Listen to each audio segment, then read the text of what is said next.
aruteluks, sest käes on aeg, kus enam ei ole võimalik ükskõikselt pealt vaadata, mis toimub meie armsas ja pisikeses Eestis. Mis siis täna 3 tunni jooksul saab toimuma? Alustame 4 ettekandega ja sellele järgneb ümarlaud, ehk siis arutelu teemadel, kuhu liigub südamaa, kuhu liigub Eesti.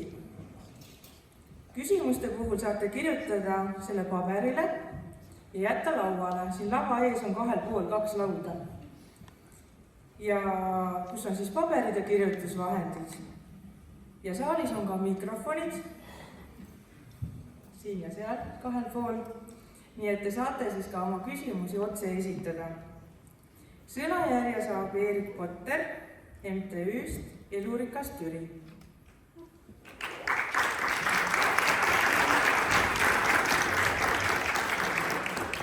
Nii, tere siis kõigile laemaalastele, vandenõuteoreetikutele, soolapuhujatele, pseudoteadlastele, Kremli käsilastele kindlasti ja üldse kõik ülejäänud ka, kes on reaalsuse taju kaotanud puud, et oleme siis siin Südamaal kokku saanud. Ja naljaks, mulle meeldib ka vaadata elu ikkagi läbi huumoriprisma, aga see on samal ajal selline tragikomöödia, mis toimub. Kuidas ei ütlemisele või mitte nõus olemisele, siis pannakse peale sildid ja öeldakse, kes sa oled. Ja kes siis mina olen, ma olen Erik Türilt. Kuna siin on ka ajakirjanduse meedia kohal, et ma ikkagi ütlen disclaimer ära, et mina ei ole vandenõuteoreetik, pseudoteadlane, üldse need kõik sildid. Ja tegelikult ma ei ole üldse vastane. Ma olen looja. Ja mida ma siis loon? No näiteks abikaasaga lõime Elurikas Türi MTÜ, mis siis seisab elurikka Türi visiooni eest ja üldse uute lähenemiste, uute süsteemide, uue protsessi eest. Veel näiteks resoneerub minuga selline termin nagu kaasaegne loodusrahvas, mis ei ole siis ajas tagasiminek, küll aga on inimese ja looduse sümbioos, harmoonia. Ja nüüd, kui silmad lahti teha, siis tegelikult inimkond liigub sellest kaugemale. Meie üritame siis seda lähemale tõmmata.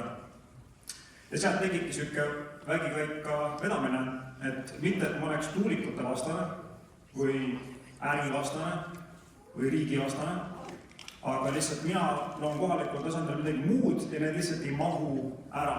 Et sellise tuuletööstuse dominatsiooniga, nagu siin udused kaardid natukene vabandan, võiks selline kaart olla, aga pointi saab teada, et ma sellise konservatiivse tuuletööstuse mõju joonistasin see kaardile ja see on päris suur domineerimine.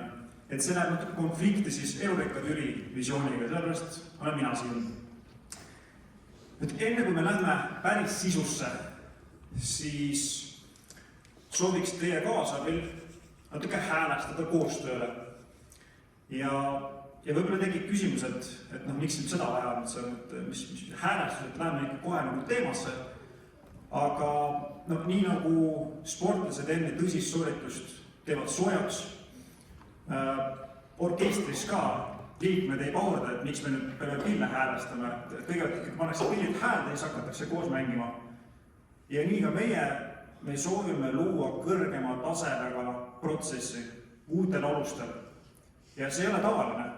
Tegelikult ei ole tavaline, et avalikult ühiselt käsitletakse probleeme. Tavaliselt tehakse kuskil, tegelikult kinnistes istungites, kui seda taga tehakse plaan ära ja siis presenteeritakse seda, kas sa oled nõus või mitte. Aga meie tahame luua midagi muud, mis oleks päriselt avalik, ühine, hõlmaks erinevaid vaateid ja siis see kuldne keste hakkab siia vaikselt kooruma, teha päriselt siis koostööd. Ja see võtab ainult mõni minut aega.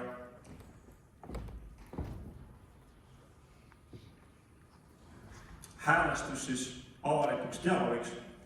Te olete kõik tegelikult peened instrumendid, ma ei tule teie juurde ja hakka teid koitima, küll aga viskame õhku mõned sellised vajatud printsiibid ja siis te võtke sellest, mis resoneerub ja mis häälestame koostööle.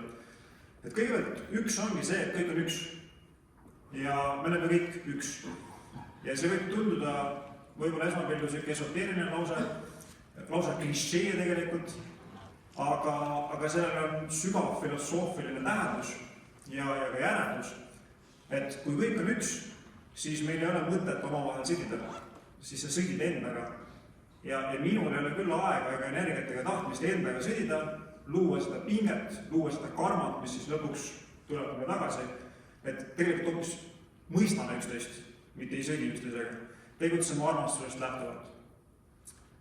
Teine puudutab sellist mõttekunsti või mõtlemise kunsti, olla avatud ja skeptiline korraga.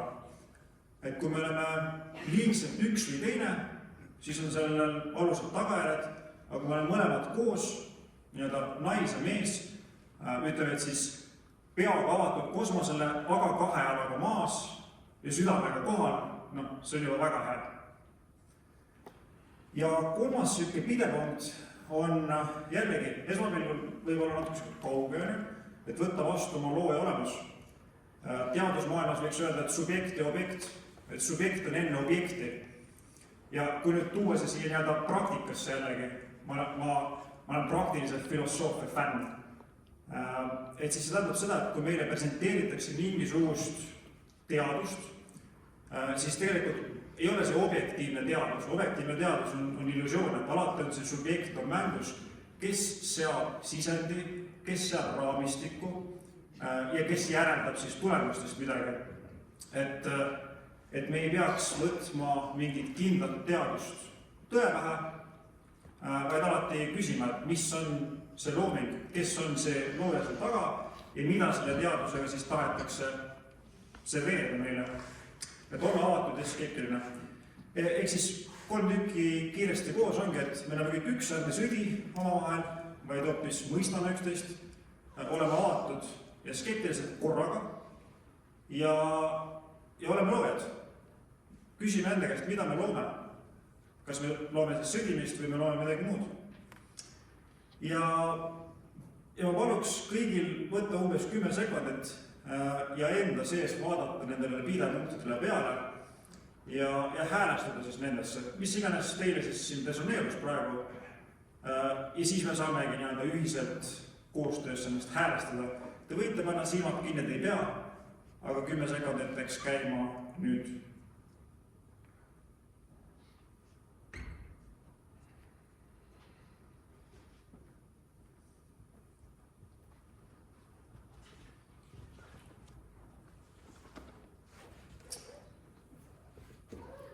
Aitäh!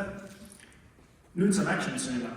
Nüüd me oleme häälestanud koostöösse ja lähme siis esimese ettekande juurde.